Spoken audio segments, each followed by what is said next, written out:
ഹബീബായ സല്ലല്ലാഹു അലൈഹി വസല്ലം തങ്ങളിത് ചെയ്തില്ലല്ലോ, സ്വഹാബത്ത് ചെയ്തില്ലല്ലോ എന്ന് പറഞ്ഞുകൊണ്ട് മാറ്റിവെക്കേണ്ട ഒരു സൽക്കർമ്മമല്ല ഇത്. എന്തുകൊണ്ട്? മൻ സന്ന ഫിൽ ഇസ്ലാമി സുന്നതൻ ഹസനതൻ ഫലഹു അജ്റുഹാ വ അജ്റു മൻ അമില ബിഹാ.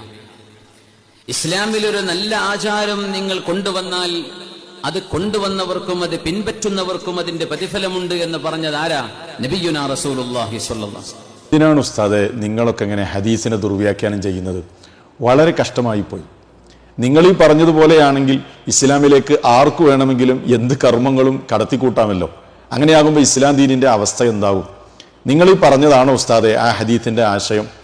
ഇസ്ലാമിലുള്ള ഒരു കർമ്മം അത് അവഗണിക്കപ്പെടുമ്പോൾ അതിനെ ഹയാത്താക്കുന്നതുമായി ബന്ധപ്പെട്ട കാര്യമല്ലേ? ആ ഹദീസിന്റെ സാഹചര്യം പരിശോധിച്ചാൽ തന്നെ മനസ്സിലാകുന്ന കാര്യമല്ലേ? മഹാന്മാരായ പണ്ഡിതന്മാർ, ഇമാമിയങ്ങൾ അതിന് ശറഹും നൽകിയിട്ടുണ്ട്. ഇപ്പൊ നിങ്ങൾ ഈ കാണുന്നത് ഇബ്നു മാജയുടെ ഷറഹാണ്.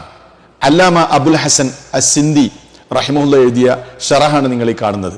അതിൽ ഇപ്പൊ സിംസാറുൽ ഹക്ക് ഹുദവി പറഞ്ഞ ഈ ഹദീസിന്റെ ഷറഹ് വിശദീകരണം അദ്ദേഹം നൽകുന്നുണ്ട്. അത് നമുക്കൊന്ന് വായിക്കാം. എന്താണ് ഖൗലുഹു സുന്നത്തൻ ഹസനത്തൻ? എന്താണ് ഈ സുന്നത്തൻ ഹസനത്തൻ? നല്ലൊരു സുന്നത്ത് എന്ന് പറഞ്ഞാൽ അതുകൊണ്ട് ഉദ്ദേശിക്കുന്നത് എന്താണ്? ഐ ത്വരീഖത്തൻ മർളിയത്തൻ യുക്തദാ ഫീഹാ, മാതൃകയാക്കാൻ പറ്റുന്ന തൃപ്തികരമായ ഒരു കർമ്മം, നല്ലൊരു കർമ്മമാണ് അതുകൊണ്ട് ഉദ്ദേശിക്കുന്നത്. അതെങ്ങനെയാണ് നല്ലതും ചീത്തയാവുന്നത്?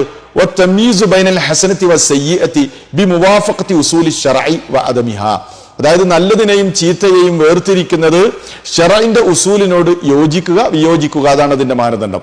അപ്പൊ ശറഇന്റെ ഉസൂലിനോട് യോജിക്കുന്നതാകുമ്പോഴാണ് അത് നല്ല കർമ്മമായി തീരുന്നത്, നല്ല ചര്യയായി തീരുന്നത്.